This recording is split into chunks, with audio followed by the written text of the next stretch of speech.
Greetings everyone, this is Ahav Ever from the Chronicles of Ahav Ever, and today's video is the Noachide Movement a Scam? Okay, so I'm going to have to ask people to buckle up for this one because this is going to be quite a bit of a long one. I may be able to reduce it down some because I tried to do this once before and lost the recording, so I'm going to try it one more time to see what happens. So basically what I see here is a two-way thing here. On the internet, pretty much the internet, and again, you know how I don't take certain elements of the internet arguments very serious. There seems to be this thing of a Noachide movement versus the anti-Noachides in terms of this whole idea of what exactly is a Noachide and whether or not Jews should be out converting non-Jews to Judaism kind of thing. Now, of course, you know that I hold by Torath Mosheh, so I have a different approach than some people may have with some of these issues and these debates. Now, in order to first start off with, we have to understand what exactly is the Noachide movement defined as. Now, this part that you see here comes from myjewishlearning.com, and it states the following, and I will say that I would word this a little bit differently for myself, but this is essentially what they have. It says it's a life based on, starting from, the so-called Sheva Mitzvoth B'nai Noach, the 7 commandments for the children of Noach, derived from the book of Genesis and elucidated in the Talmud and other traditional texts. The laws are, according to Jewish tradition, incumbent on all humanity. Though sometimes phrased and ordered differently, the Sheva Mitzvoth B'nai Noach are: 1. Do not worship false gods. 2. Do not murder. 3. Do not steal. 4. Do not be sexually immoral. Do not eat a limb removed from a live animal. Do not blaspheme. Set up a court system. To Noachides, these 7 laws are but a starting point, the foundation on which there built a lifestyle of obligations and voluntary observances. The result is a life every bit as rigorous and all-encompassing as Orthodox Judaism, which guides and structures all aspects of their existence. While others drawn so intensely to the Judaism would likely convert, these non-Jews have chosen to remain outside the fold, believing that a life as a Noachide is an end in itself, a way to be partners, if not quite equals, to the chosen people in the divine plan for the world. Now again, I would word this a little bit differently because when you look at the descriptions of what a Noachide is and what the B'nai Noachs are and the 7 mitzvot, it doesn't come off this way in the Hebrew text, for example, especially when talking about Orthodox Judaism versus, being equals to the chosen people. None of that's even a concept. The main concept that exists in the Torah, the Tanakh, and also halakhic text is that there were mitzvot given to, Adam Rishon that are incumbent upon all of humanity, and there are mitzvot that were accepted upon the Jewish people when the Torah was given at Mount Sinai. And it's as simple as that. And I'll show you what I mean by that. Now, going over the anti-Noachide position, the main thing that seems to be common amongst people who I would term as anti-Noachides, or at least anti-Noachide movement, is that they seem to portray this image that the Noachide movement is simply a cash grab, that there are people who are writing books, selling books, all to convince non-Jews, to not become Jewish, as if there's like some, conspiracy that's in the world, in the Jewish world, in the modern times, or even whenever, that is basically an attempt to try to prevent non-Jews from fulfilling a destiny as being a Jew, as if it's a requirement, as if it's like some kind of regulation, or as if it's immoral for the Jewish community to either tell people about the Noachide laws or to convince them that they don't have to be Jewish. Now, one of the things that's interesting about this is one of the proponents of this anti-Noachide position, I once got into a conversation with them, and I mentioned to them that there is no command in the Torah that says that any Jewish community or person has to convert anyone to anything. They tried to pull out some areas of something that had nothing to do with conversion and use it as a methodology, but there's no mitzvah, and they had to admit that there was no mitzvah that says that Jews have to convince the non-Jewish world to become Jewish. They had their own ideas about why it's advantageous, but it was, again, their own ideas. And that leads me into the obvious fact that I see about this whole thing, that many of the anti-Noachide proponents, for example, seem to be, not really seeming, I guess they are, often giving their own opinion, as if it's a fact. And I can see this in the way that they do their videos, and especially when I haven't seen any one of them ever do their videos in Hebrew, meaning that they take a Hebrew text that can be analyzed and then go from there. But a lot of what they're spouting is something that can be kind of pulled over the eyes of those who don't know Hebrew, the English media, especially those who are already looking to say that the Jews are wrong about something. Those kind of people who are anti-Noachides usually kind of fit the bill of helping those people with those kind of agendas. So the next question becomes, okay, well, if the anti-Noahide, concept is that this, like the Noahide movement is a scam, well, what exactly is a scam? So what we have to say is, okay, well, according to dictionary.com, a scam is defined as a deceptive scheme or trick used to cheat someone out of something, especially money. So the example that's given is banks will never call you asking for your credit card number or social security number over the phone. If someone calls and asks for information like that, it's a scam.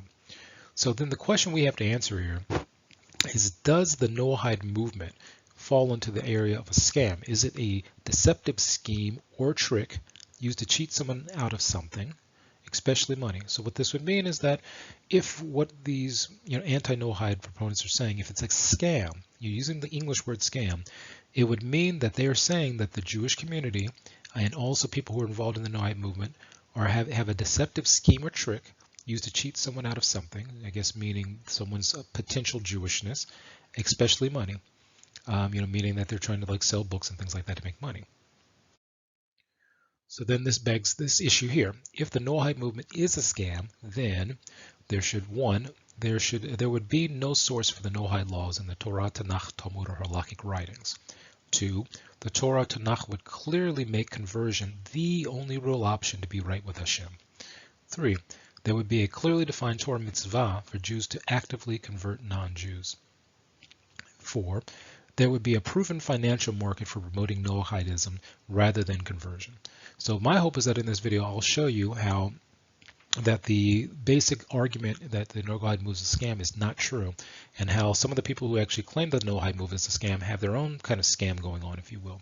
And hopefully in this video you'll be able to see what I'm talking about, and then you'll be able to make your own decision.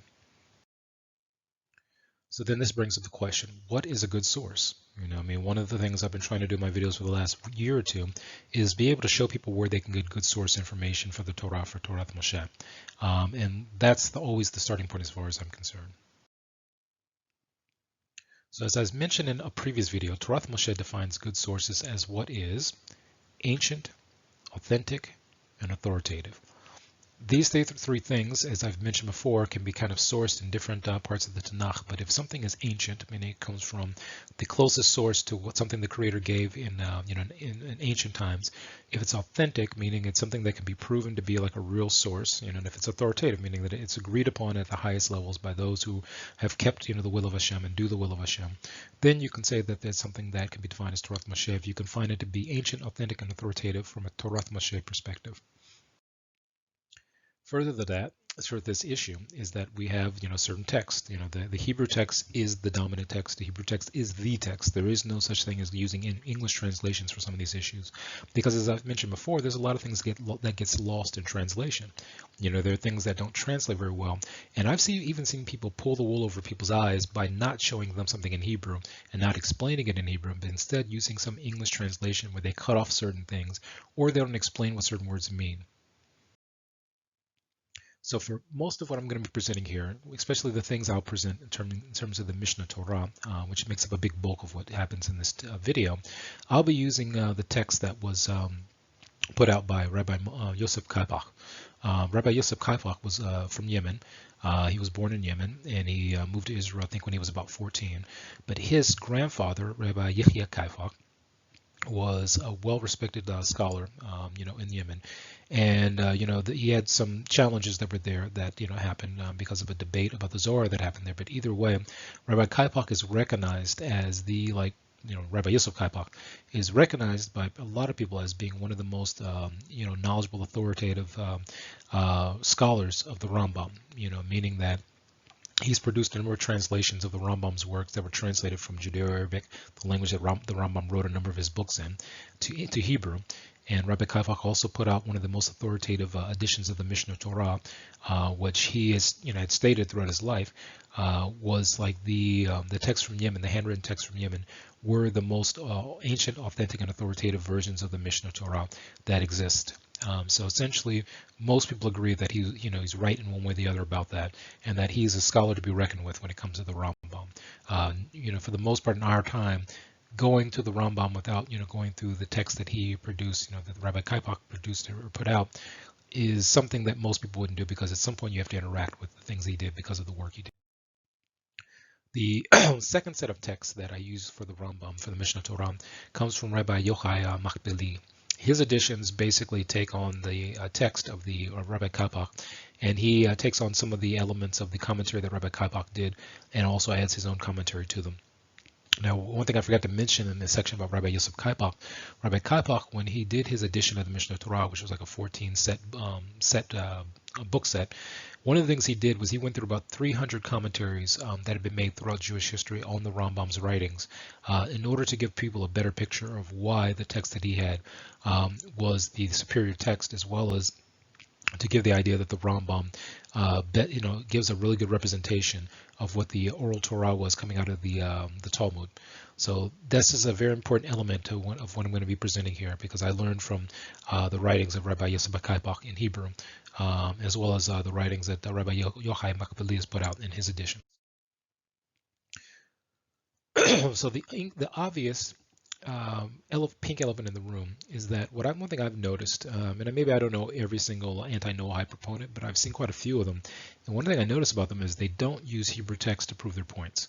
I watched a video just the other day from one person who essentially was just reading something in English, and I saw that they were like, in some level, because of the English they were using, they weren't explaining the concept very correctly. And I'm going to try to get past that point by using the Hebrew as much as possible to prove the points that I'm going to be making in this video. So the first question that comes up is, well, what does the Tanakh state about this whole thing, about this whole idea of the 7 mitzvot, the Noahide laws? Meaning every time you hear me say 7 mitzvot or Sheva mitzvot, I'm talking about the Noahide laws, because that's the general name for them. That comes out of a lot of text. So the first thing is to remember that the Torah itself uses a number of words when dealing with someone who is not Jewish, who does not descend from Avraham, Yitzhak, or Yaakov. And who has not joined the Jewish nation to live as a Jew. So some of these words, and some of them even overlap with the Jewish people. So the first two, for example, Goy and Goyim, means nations or people. One of the mistakes that some people make is that they think that the word Goy or Goyim means non-Jew or Gentile, when in reality it only means that in a certain later context. But generally speaking, the word in the Torah, Goy or Goyim, just means nation or people, and even in some cases, the people of Israel are called a Goy. There's a part where we're called a Goy Kodesh, meaning a set-apart people. So essentially, when people make a big issue of this, of the word Goy being some derogatory term, the reality is that the Jewish people are also called a Goy. So the question is, are you saying that the Jewish people are also Gentiles? Well, obviously, what the word means is just people or nations. The next word is Am or Amim, which means people, and sometimes it's general for nations also. The next group of terms is Asaf Sufim, which is also and also Erev Rav, which is used in the Torah to denote the people who left Egypt with the Israeli people during the Exodus. And then the next term is Nochri or Nochrim, Nochri being singular, Nochrim being plural, which is a general term for something that's foreign and is sometimes used for people who are foreign to the Jewish people. Then Aralim, that means the uncircumcised. So sometimes the people who are uncircumcised are called Aralim.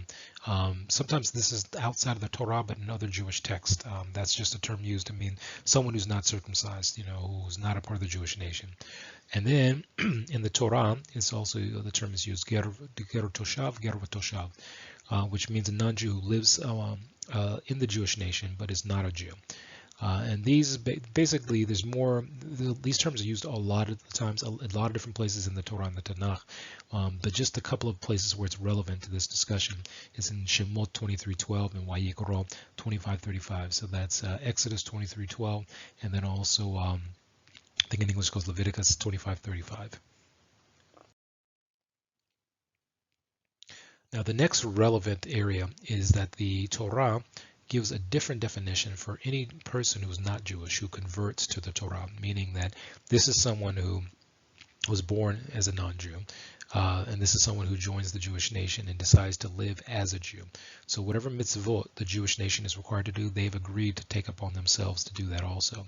The Rambam mentions in the Mishnah Torah that this is basically this choice is accompanied with three things, starting from the time when the Jewish nation left Egypt and received the Torah at Mount Sinai.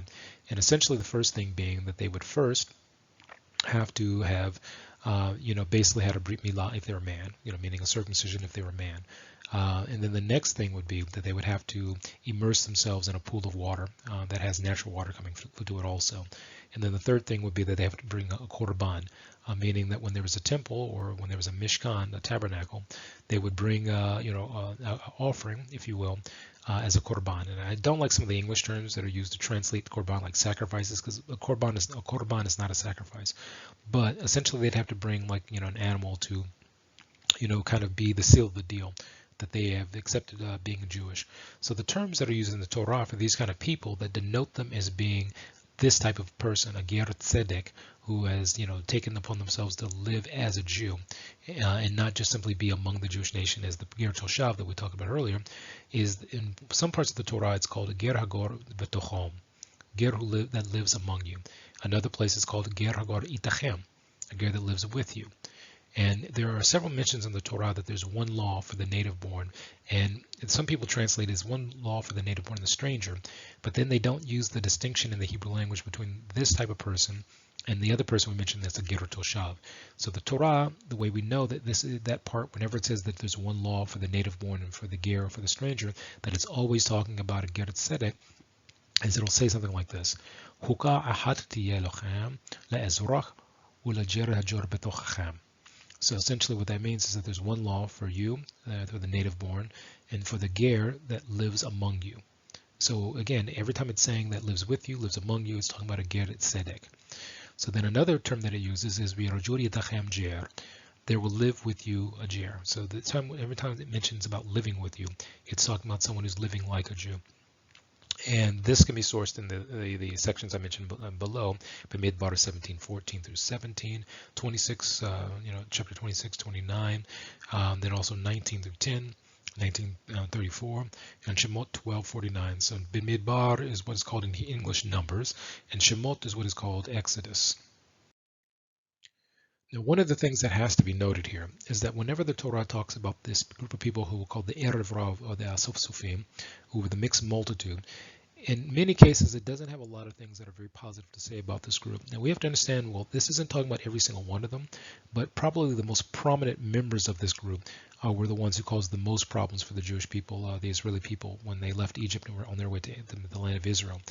So what we're told about them from the writings of Chazal, the sages of Israel, the rabbis of Israel, is that this group, the Erev Rav or the Asaf Sufim, was made up of former advisors to the Egyptian government of that time, as well as some of the magicians that Pharaoh had, specifically the ones that were imitating the things that Moshe Rabbeinu was doing, as well as Aaron were doing. So the first few of the plagues that happened to Egypt, they were able to imitate those until it came up to the point of the lice. That was the one where once that started, they couldn't imitate it. Also, the Erev Rav and the Asaf Sufim were made up of various Egyptians and non-Egyptians who had left with the Israelis, but were themselves not descended from someone who was Israeli.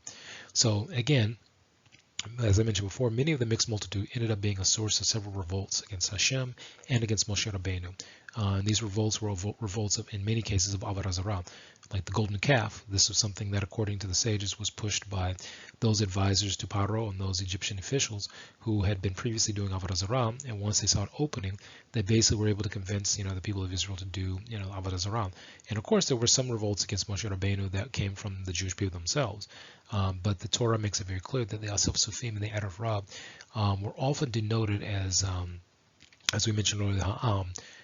There are times where the Torah mentions like Ha'am she'evet hetzeto miMitzrayim, so that the that Moshe Rabbeinu brought out.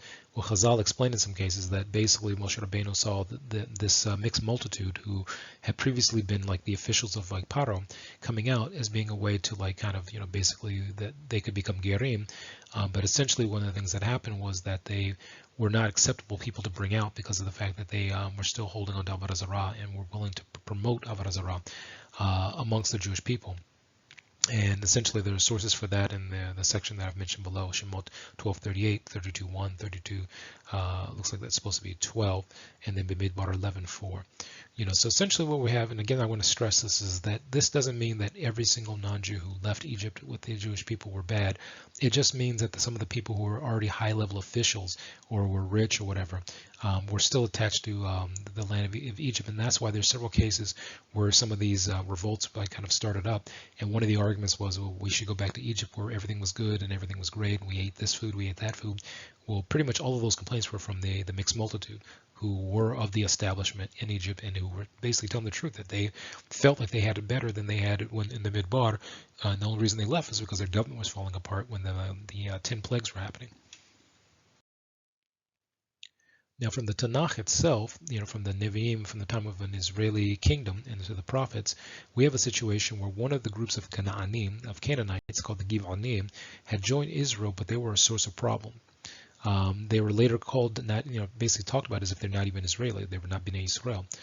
They're first mentioned in Yehoshua ben Nun, the book of Joshua 9:23, and then later, when they're called, when it's said that they're not Bnei Israel, that's mentioned in 2 Samuel 21:2.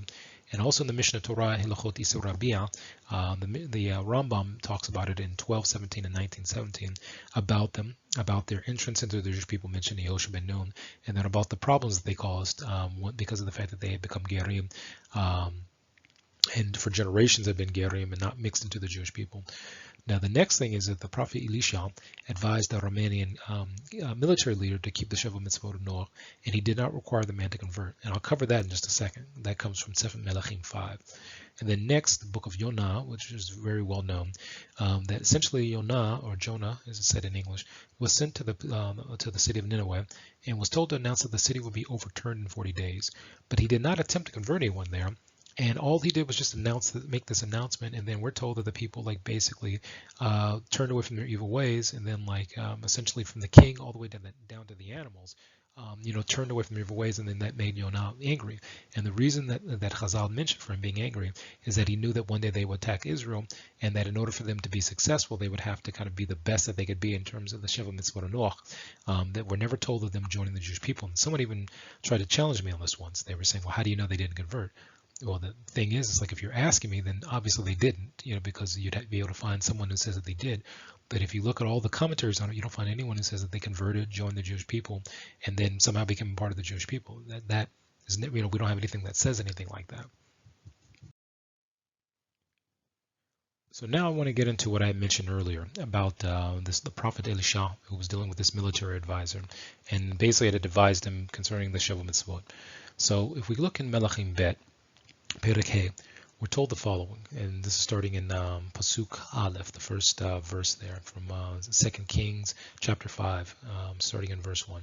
So it says, وَنَعْمَانْ صَارَ tzava melech Aram haya ish gedol lifnei Adonai ונשאו פנים כי בו נתן אדוני ישועה לארם והוא איש היה גיבור חיל מצורע. So we're told about this particular military leader named Naaman, who was from Aram. And also that the victory he had in battle he'd been given by Hashem.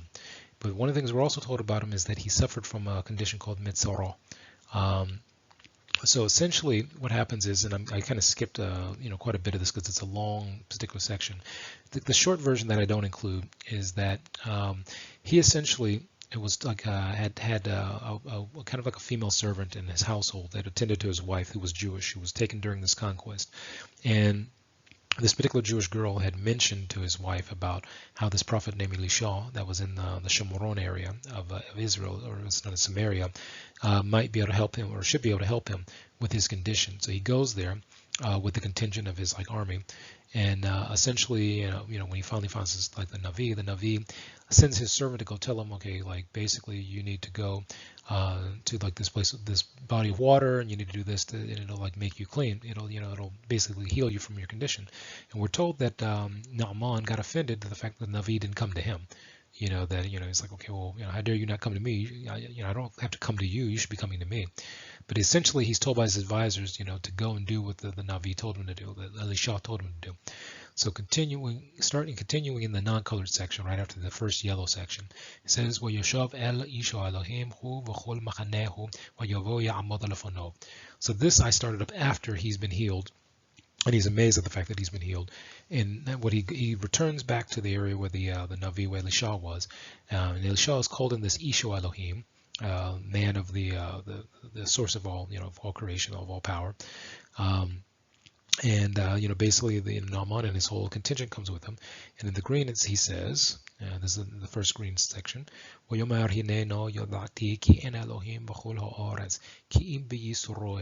so what he says here is very interesting. The first part of what he says is that now he knows that Elohim is basically like, the ruler of all, the power behind everything, and that power is with the people of Israel. And he continues, says,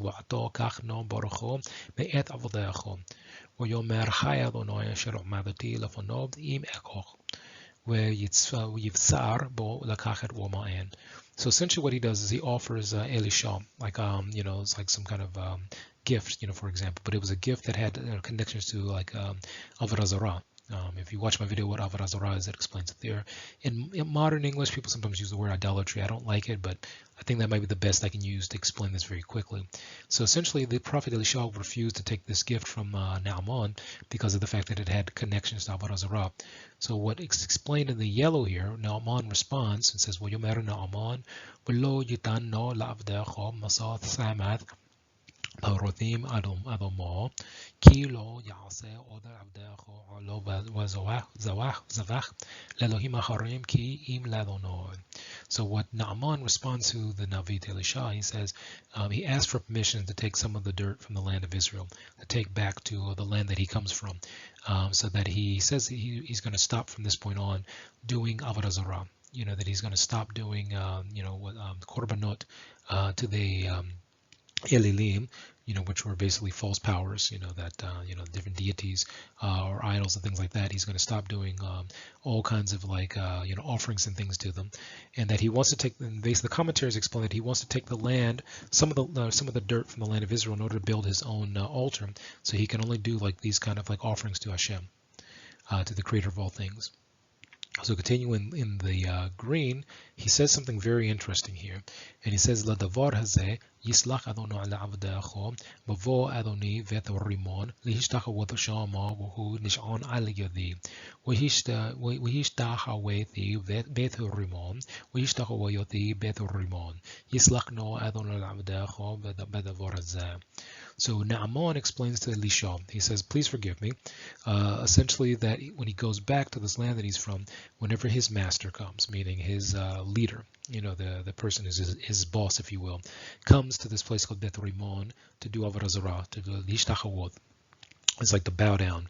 That essentially when his ruler is bowing down, he's leaning on his hands. So Naaman is having his hands leaned on by this ruler, which can mean that basically he's basically being forced to go to this place where his leader does Avodah Zarah, and he can't exactly say no to the guy. That he continues and says that he's forced to kind of go with this guy and do this thing, but that he essentially recognizes the Hashem, and that he won't be doing this of his own free will. So the response of the Navi, now again, taking into account what this video is about, if what the anti-Noachide proponents are saying is true, the Navi should have told him, "We'll leave that place, become a Jew, and join the Jewish people." But the Navi says to him instead, "Wayomer lo lech leshalom," and it says, "Wayelech meito kevrat haaretz." So essentially, what the Naaman is told by the prophet is, "Go in peace." He's told to go back home in peace. Essentially, Naaman has said to him, has agreed that he would not do any kind of Avodah Zarah, but when he's forced to do this thing with going with his master to this place, he's basically, the master leans on his hands to make him bow. So essentially, he's being forced to bow. Now, again, he's not told to convert. He's not told to leave behind what he was doing. He essentially is basically a Noachide at this point, that he's accepted Hashem, and essentially he's like refusing to do Avodah Zarah of his own accord and his own account. So that's a very important point to make about this whole issue, because again, you would think that if the Anti-Noachide Movement proponents were correct, he would have been told immediately that you have to convert, and that Hashem will protect you, just convert and come over here and become a Jew, but he's not. So what this means is that the Tanakh states that there are no requirements for non-Jews to become Jews to be right with Hashem. Further, there were no non-Jews who encountered Avraham and his descendants and who did not join them in their particular mitzvot. So what this means is that there were non-Jews who encountered Avraham, is what I said correctly, and his descendants, but they did not join Avraham or his descendants, and that there was nothing wrong with that. There's nothing presented as if it was wrong. And I covered that in a previous video. Further to that, none of the prophets or leaders of Israel ever promoted the idea of going to the nations and convince them to convert or else. Lastly, there are situations where conversions were not desired from certain groups of people, as we saw earlier. So now this brings up the question, what does Talmud and the Rambam say? So let's start with the Rambam, and then we'll go back to the Talmud, and then we'll go back to the Rambam. The Rambam mentioned something very interesting in Hilchot Melachim, Milhhamoth Perek Tet. So essentially in the Mishnah Torah, Hilchot, the laws of kings and wars, he says the following: Al shisho davorim nitztawo adam harishon ala vodozoro wa ala berachad Hashem wa ala shifachot adamim wa ala jilui arayot wa ala jozal wa ala dinim. So this first green part, what the Rambam says, is that there are 6 mitzvot that were given to Adam Rishon. One of them was against Avodah Zorah, one of them was against Birchat Hashem, one of them was against doing Shfichat Damim, and one of them was against Gilui Ariyot, and one of them was against Jozel, and one of them was on Dinim. So these 3 things mean the following. So Adam Rishon was warned about making sure not to do Avodah Zorah, to do foreign, like worship foreign things that were outside of the spectrum of what Hashem was about and what he knew. So he was also commanded not to curse the name of Hashem or do things that curse the name of Hashem. He was also given the mitzvah to not murder. He was also given the mitzvah not to have incorrect relationships with certain people from certain family connections with them. And he was also warned against doing like jazel, which is like kidnapping, and it's a type of like stealing or appropriating property from someone else. And then he was also commanded about dinim. So a person can ask, well, if Adam Rishon was the first man, he was the only man, why was he be giving all these mitzvot? These mitzvot dealt with him and his descendants. So essentially, he was given these mitzvot, and the point where he had children, they were also given the mitzvot and was passed down through the generations. So again, these were 6 things that he was given as commandments to do. So in the yellow it says, Af al pi shukulon kobalah hen biyodeno mi Mosheh Rabbeinu v'hada'at nota lohem mikolal livrei Torah yora'ah she'al elo nistawu. So the Rambam explains that all of these things that he just mentioned about these 6 mitzvot that were given him in Dar Rishon are from Kabbalah, from Moshe Rabbeinu. So what Kabbalah means is, I covered this in my video about Kabbalah, is that it essentially means that this was received from Moshe Rabbeinu. It doesn't mean mysticism. The word Kabbalah by itself does not mean mysticism. It just means received. So we get this from Moshe Rabbeinu. It's not directly from a particular verse in the Torah. It's from something that was passed down from through the generations that had been received from Moshe Rabbeinu. And then continuing in the last green part, it says, Hosif lenoach ever min hachoy v'shenei amar ach basar lebenafsho damo lo tochelu. And that's from Bereshit Tet Dalet. Nimsa'u Sheva Mitzvot. So he says that the last mitzvah, the 7th of the mitzvot, was given to Noach and his sons when they came out of the ark, where they were told not to, take the blood, and eat it, and also they were told not to, take off, basically meaning that they were not allowed to take off the limb of a living animal and then consume it. So essentially they would have to slaughter animals before that they could eat them. They would have to basically kill them first, then eat them, not eat them while they're still alive. So a person could ask, well, what's the source of the Rambam getting? Where's he getting this from?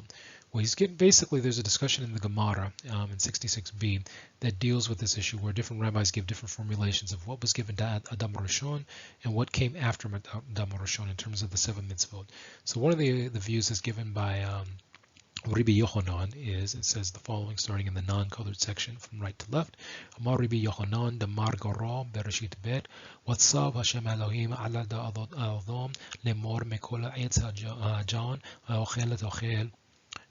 So the yellow there, and then it says the green. Watsab elo hadinin. So he says that the quoting from Bereshit Bet, which is Bereshit 2 or Genesis 2, he says that that's the source of the idea of having laws, the mitzvah of having laws. He continues and says in the next yellow section, after the green, first green, he says, V'chen hu omer Bereshit Yud Het ki yodati lama'an asher yitzawo at bano wogo Hashem. So he says here, and then continuing the green, Zo Birchat Hashem. So he says that, quoting Genesis 18, that this is one of the sources for the not cursing the name of Hashem. That essentially that's like the source for that. And then he goes on and says, "V'chen hu omer vayikro kaf dalet v'nagov shema Hashem mot yomot Elohim zot avodat kolchavim avodah zorah." So he uses a quote from Vayikra kaf dalet from Leviticus 24 as one of the sources for against the avodah zorah for one of the 7 mitzvot. And then he continues in the next yellow, "V'chen hu omer shemot kaf lo yiyeh lecho Elohim acharim al odom zo shivchat damim." So he quotes the Exodus 20 as being the source for like that there's no like murder is allowed. "V'chen hu omer bereshit tet shafuch dam ha'adam v'ho demor." And he says then on the green, "Zo jolui arioth." So he basically brings down that Genesis 9 he uses as a source for not having certain relationships with certain types of relatives and things like that. And then it continues in the last one. He says, "V'chen hu omer yirmir yehu gimel le'amor henna yishlach ish et ishto v'halacho me'ito v'hayatho le'ish acher mikol eitz hajam."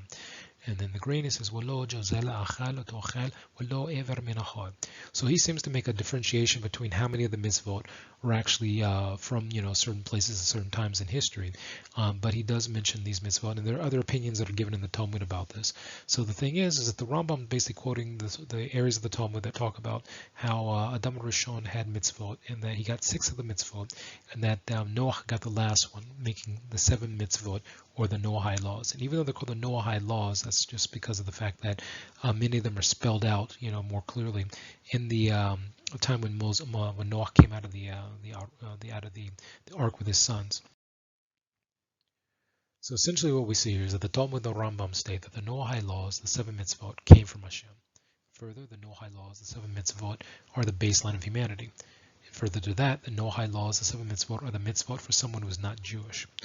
And thus, lastly, there's nothing negative about non-Jews following in the paths of Adam Rishon and Noach in keeping the mitzvot that they kept. So then this brings up the question, well, didn't the Rambam contradict himself on this issue in the Mishnah Torah? So let's take a look at that. If we start off in Hilhhamoth, Milhhamoth, Melachim and Milhhamoth, again, the halakha of kings and also of war, in Perek Bet, Het, which is number 8. When talking about a woman who is taken during a time of war, and when a Jewish man sees a beautiful woman when he's a part of the army and he desires her, he can't just like up and grab her, marry her, or sleep with her, things like that. He would have to essentially bring her back to the Jewish camp.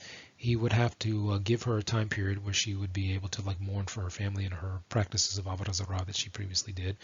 And he would also have to be in a situation where he would not be able to touch her if she decided she wanted to join the Jewish nation and marry him. He would not be able to touch her for a longer period of time. It's almost like half a year that he wouldn't be able to be with her. And it's basically like saying that because he's in the heat of battle and he sees this beautiful woman that's not like his family, he may desire to marry her just because of that, because he's just caught in the middle of things. But then if he kind of sees her as a regular person and kind of comes out of that heated stage, he may say, okay, well, this is not who I thought I was with. Yeah, I don't think I'm interested anymore. He can't make her into a slave. He would have to basically send her on her way from that point. So this particular group of halachot that the Rambam mentions here deals with what to do in a situation where, for example, she may decide that she doesn't want to be Jewish. What exactly is the process? So he mentions here in the first yellow section, Lo ratzat lehitjayar machal jalin i'mo kol shenem asor chodash. So the first yellow part says if she doesn't want to to go through a conversion for the Torah, then you kind of give her time to circulate herself, for about 12 months. It's like saying you give her kind of a grace period of 12 months. And then it says lo rotzot mikabelet sheva mitzvot shenitztavu b'nei Noach u'leshalacho nafsho v'horehi b'chol Geirim hatoshavim. So if at this point after the 12 months she decides that she just doesn't want to do it, doesn't want to become a Jew, basically she just has to keep the Sheva Mitzvot Noach, and then she just kind of goes on her way. Now here's the thing: if she remains in the Israeli nation, because again we're talking about the national point of view here, because the whole point of bringing her in is when there's a Jewish army in the land of Israel, then she can live as a Ger Toshav. in the land of Israel. There's no compulsion for her to be a Jew at this point. But it basically mentions that if she decides that, it says in the last one,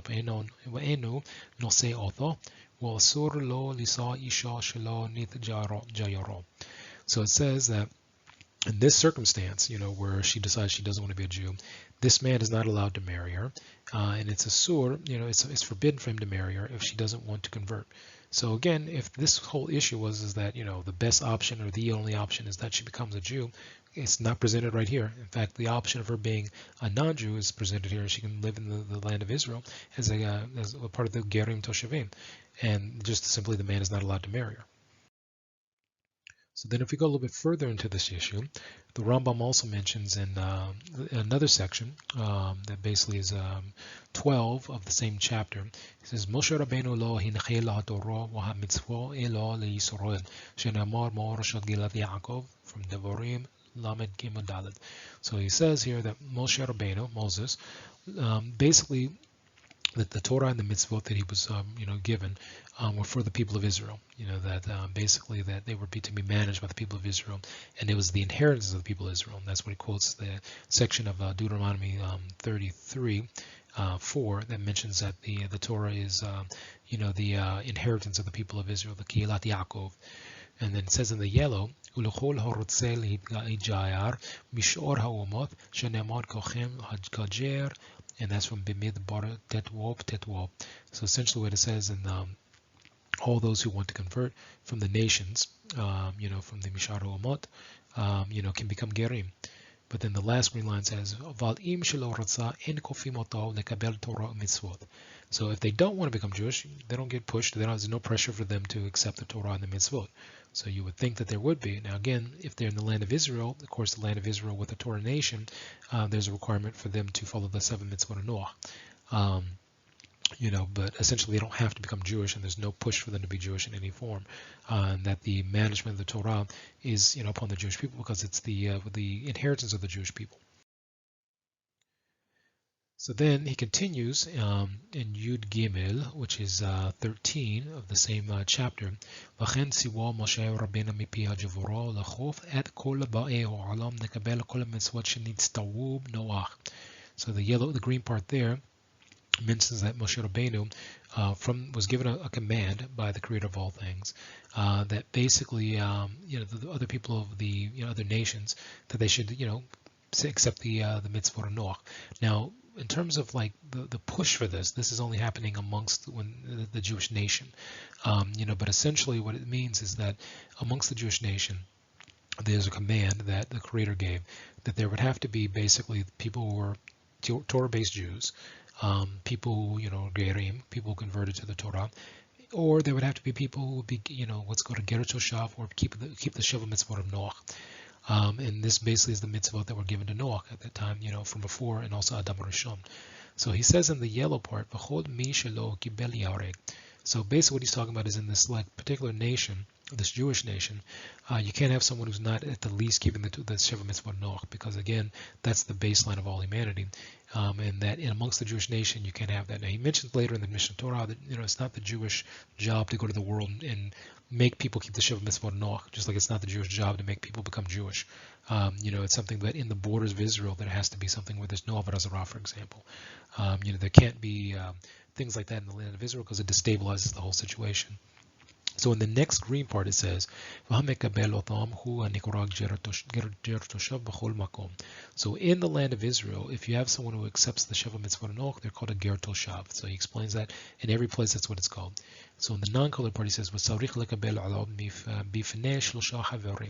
essentially this person would have to go before 3 people like a Bet Din, a judicial court, and be able to be accepted as a Ger Toshav in order for them to be in the land of Israel. Now, outside of the land of Israel, a person who accepts the Sheva Mitzvot of Noach does not have to go to a Bet Din to be qualified to be such. They just simply, we'll see later exactly what the qualifications there are, but essentially in the land of Israel, according to the Rambam, they would have to, be going for a bet din. So let's say you had someone come to the borders of Israel. And I mentioned this in a previous video. They would have to go to a bet din and basically, say that they're keeping the Shiva Mitzvot and Noach, and they'd be held to that. So the last screen part says, "V'chol mekabel olav lamul wa'vuru olav shnei masor chodesh v'lo mol harei kamin sheba'u mo'od." So if you have a situation where you have a non-Jew who's living in the Jewish nation, and they have taken it upon themselves to do a brit milah, a circumcision, but then after about 12 months they haven't done it, then essentially it's just like they're considered like the rest of the people of the nations. They're basically considered to be just a non-Jew. Essentially that's what they are, because they haven't gone through and actually become a Jew. And there's, according to this, there's no pressure for them to become a Jew. So the next, in the same chapter, but in section 14, it says the following in the first green part: "Kol mekabel sheva mitzvot shenizhar la'asotam harei zeh mechasadei umot ha'olam v'yesh lo helek la'am haba." So essentially, if someone who is not Jewish accepts the 7 mitzvot and is careful to do them, then essentially it's like they're the Hasidim of the world. It's like I always have problems trying to translate Hasidim, no matter how many times I've done this. But essentially it's like saying that they are the good people of the world, that they are the merciful people of the world, something like that. And it says that they have a portion of the world to come. So this immediately seems to knock out the point made by the Anti-Noachide Movement proponents, that basically there's nothing here that says that they have to become Jewish and that they can have a place in the world to come. And then in the yellow it says, "Who sheyekabel otam v'ya'aseh otam mipnei shetzivua b'han HaKadosh Baruch Hu b'Torah v'ya'anu al yadei Mosheh Rabbeinu shebanei Noach migodam nitzavu b'han." So he says that all those who accept the people we talked about in the green section, who accept being like the keeping the Shiva Mitzvot of Noach, and being a Noahide, if you will, and if they accept that Hashem is the one who gave the mitzvot for that, and that they were transmitted to Moshe Rabbeinu, that essentially they are meeting the requirements of being just like the time before Moshe Rabbeinu, during the time of Noach, and previously and after, of people who were following the mitzvot that Hashem had given. Now, one of the reasons for this is because in our modern time, a lot of people would say they've never heard of these mitzvot, except for when Jews tell them about it. And one of the reasons is that there are some aspects of the Shiva Mitzvot that are regular, just basic common sense. But the thing is that there's some elements of them that will require a Masoreth, as we've talked about in previous videos, something that was transmitted for someone to come to the conclusion of that. And the Rambam covers this here, where he says in the last green part, "Aval im also on mipanei hachara hadaat en ze jertoshov wa eno mechasadei umat ha'olam ela mahach meham." So essentially, if you have someone who just kind of comes to the conclusion that some of this stuff makes sense, okay, like don't have relationships with close family members, okay, fine, have laws, like don't steal, don't kidnap, don't murder. There are people around the world who can come to those conclusions just on their own intelligence, but that doesn't make them the Hasadei Umat Olam. Doesn't make them the most merciful people in the world.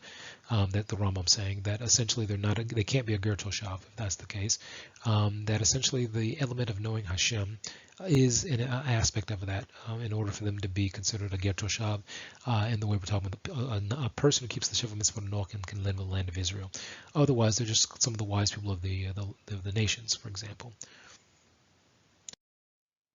So this is the area where people try to say that there's a contradiction. And this takes a little bit of explaining because of the fact that I don't have the ability to try to show the whole thing.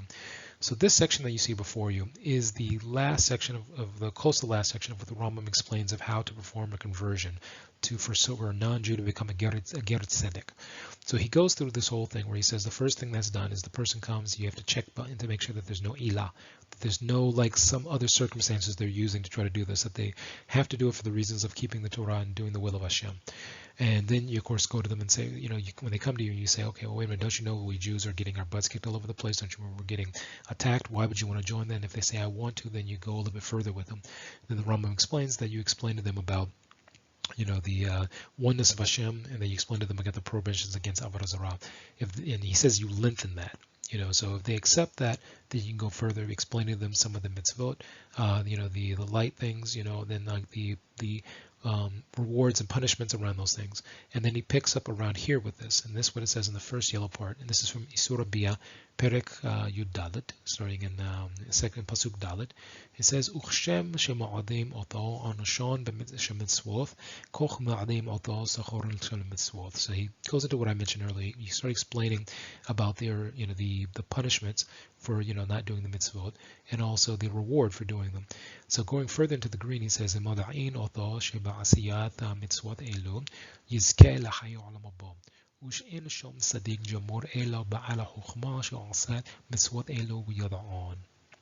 what he mentions here is that this is the point where the person who's doing the conversion is trying to sell the conversion. It's trying not to lose the person at this point because they've already done enough work with them. Again, if this is like, let's say, a 2-year conversion, a 1-year conversion, a 10-minute conversion, it all depends on the person, how long this process takes. Depends on what they already know, depends on what they're able to do. But at this point, you're near the end of the process, so to speak. And at this point, it's like you're trying to sell them on the idea that basically those who are, have, earned, if you will, or like have received, the ability to have a place in the world to come from this perspective, or those who were like, the tzaddikim, and also those who have a certain level of intelligence and chokhmah, and are knowledgeable about the mitzvot. So it's explained that these are people who are the stars of the Torah, who basically have a guaranteed olam haba because of the work that they do to get there. But he mentioned something very interesting, and again, this is to try to sell to this person the idea of being Jewish at this point, after they've already gone through the other stuff, after you've checked them, after you've explained to them about the oneness of Hashem, about not doing avodah zarah, and the light mitzvot, things like that, the punishments, the rewards, and now they've accepted all of that stuff. Now that they've gone that far, you're trying to get them to go a little bit further. So he says in the non-colored part, and you say to him, and then the green, the second green part says, and then in the next yellow part says, and just stopping there early on the yellow part. So he says that basically that to this person, you say to them, don't you know that, the world to come, the olam haba, it's only hidden it's only hidden for those who are, the tzaddikim. So the thing is, and he says in Vahem Yisrael. So there are some people who have taken this to mean that what the Rambam is saying is that only the people who have a place in the olam haba is Jews, Israelis, that keep the Torah the way he mentioned earlier. But the thing is that people who say that ignore the red part. You see the red words in where it says enut safon. Enut safon is like saying it's like hidden away or like secret, to some degree, not kind of like a secret, but it's like hidden away for the tzaddikim, which is like the Jews. So, and then if you go further in this, because some people they just stop right there and say, "Ha, see that only Jews have a place in the world to come," and that's a contradiction of what the Rambam said earlier. So it's not certain. That's not true at all, because if you keep going, you see exactly what the Rambam means by this. And in the next yellow section there, he says, so basically he's saying, like, you see that, Israel, the Jews are like, having a lot of hard times in this world. And in the next part, the green part that has a red letters there, he says, Tovath tzifona lahem. And then he continues to say, She'ein yocholim nekabel rov tova be'olam hazeh k'umoth. So what the Rambam explains here is that it's good, for the Jewish people, that the reward for the world to come is mostly hidden away until the world to come, based upon the actions of the Torah. So he says that the Jewish people can't receive most of the good of the Torah in this world, but that we receive in the world to come. But this is different than the nations. The nations receive most of it here in this world, where Israel has it hidden away. So in the next non-colored part, he says, Shema yorum libom v'yida'u v'yivsedu sachar olam haba kinyan shene'amar v'yishman yerushurum v'yivot. And that's from Devarim Lamed Bet Tawab. So what he's explaining here is that the reason why it's good that this is being hidden away for the Jewish people, because of the mitzvot that we have in this world, is that that basically having all of it in this world could cause someone to be at a loss, in terms of their reward in the world to come. And what that means is the following: one of the ideas that's promoted about why people nowadays don't live like to the same ages that were listed in the beginning of the Torah. And one of the reasons that's given is because of the fact that when people were living, if they were 1,000 years or so, there was more time for them to make more mistakes and do more avodah zarah and do more avirot. I mean, go against the 7 mitzvot of Noach. Over the mitzvot that Hashem gave. So if a person has a longer amount of time, it gives them more time to like fail and to make more mistakes and to also leave the Torah behind. Or if they're given a short amount of time and they know they only have a short amount of time, they may spend that time more readily, knowing that there's certain realities that exist about their time frame. So essentially it's the same thing with the Jewish nation not receiving everything now. It makes it harder for us to try to put off the Torah by saying, okay, well, everything's great now. I don't have any reason to keep any of this stuff. I don't have any reason to go pray. Everything's great. Where the rest of the nations, are given that, but the Jewish people, have an advantage in that a lot of the world to come is hidden off. So it's like someone saying, I won the lottery. I won $80 million or $250 million. Well, that's that's less than a blink of an eye when it comes to the world to come. The world to come, is eternal. So anything that a person gets in this world in terms of how the world works outside of the Torah is nothing compared to what the reward is for doing the Torah here now in this world. So he goes on in the yellow.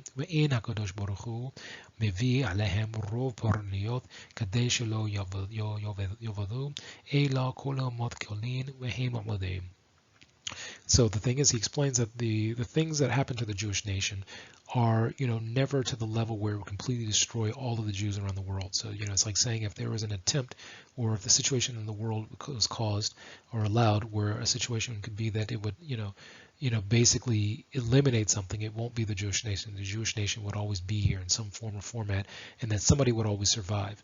That the Jewish nation would never be completely annihilated and would still stand. And that, the same doesn't always apply to all the nations. So if you look at it, some of the ancient nations that are mentioned in the Torah don't exist as they did back then. The ancient Egyptians disappeared.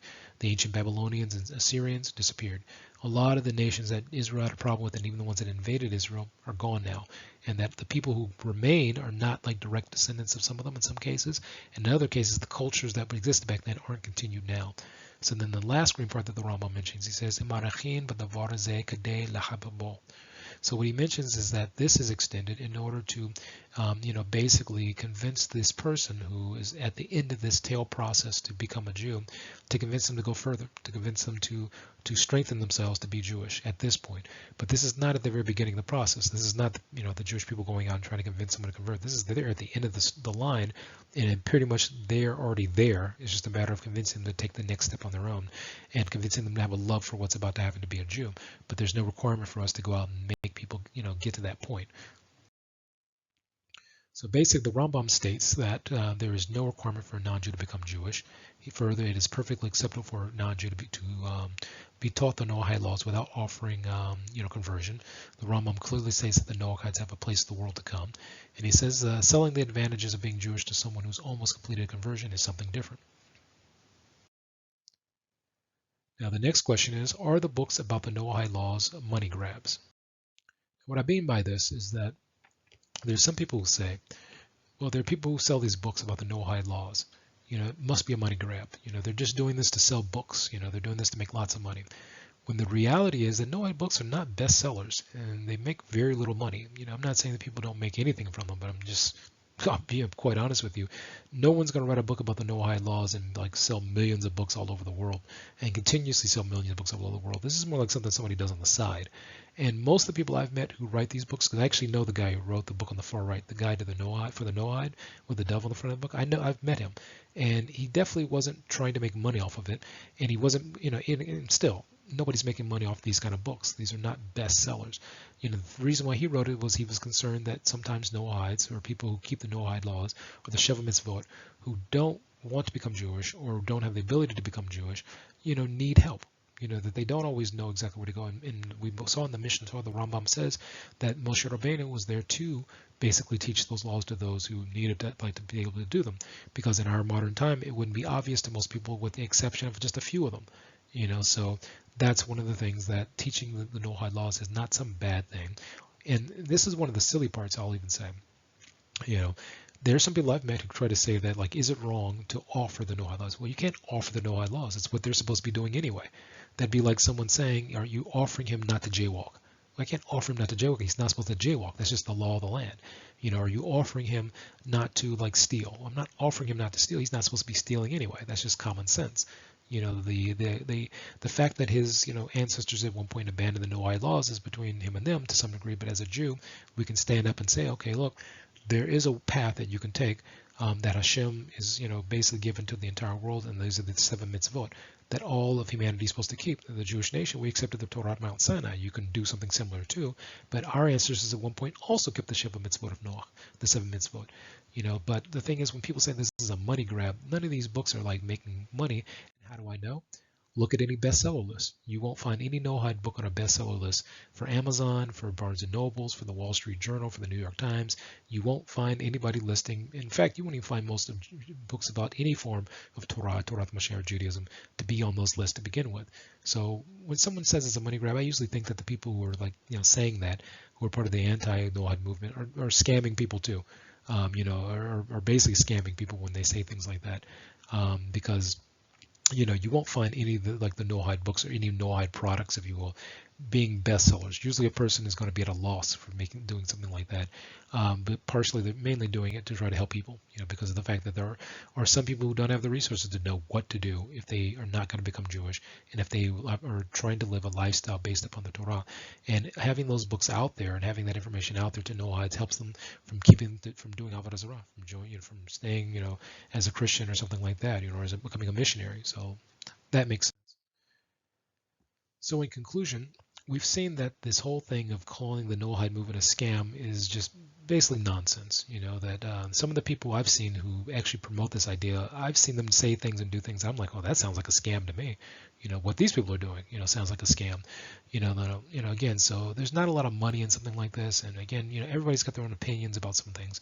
So a person having a point of view is not a scam. A person having a particular focus is not a scam. And there's no requirement to try to convince someone to convert. And again, if there was such a requirement, someone would be able to easily and quickly pull out a reference that says that there is, and not just simply insinuate it. So that's why I say that a lot of people who promote this idea that the Noahide movement is a scam are often people who have their own opinions and angles, and they're not telling somebody that this is their opinion, but they're presenting it as if it's like the law or the fact, and that everyone who doesn't agree with them is somehow wrong, or is a part of a scam. And as we saw the definition of a scam, that does not meet the standard of what's being talked about when it comes to the Noahide laws. So this is Ehav Ever from the Chronicles of Ehav Ever. Thank you for listening. Take care. Bye.